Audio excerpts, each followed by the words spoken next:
ஒரு மங்கோலிய ராஜா ஒருத்தர் வந்து கிறிஸ்துவத்துக்கு மாறினார். இதை கண்ட கிறிஸ்தவர்கள் வந்து அவங்களுக்குன்னு ஒரு பார்ட்டி ஒன்று வச்சாங்க. ஒரு பெரிய கேதரிங் நடந்தது.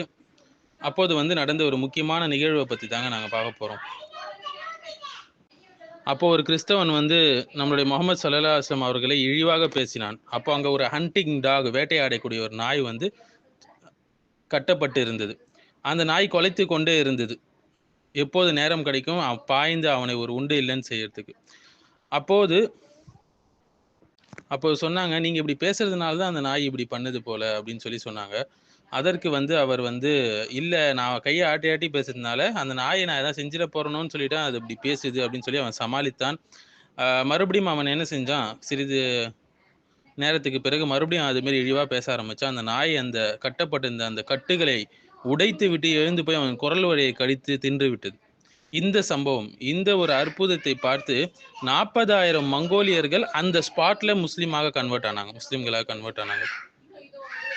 நபிகளாருடைய கண்ணியம் சகோதரி ரொம்ப ரொம்ப ரொம்ப முக்கியம்.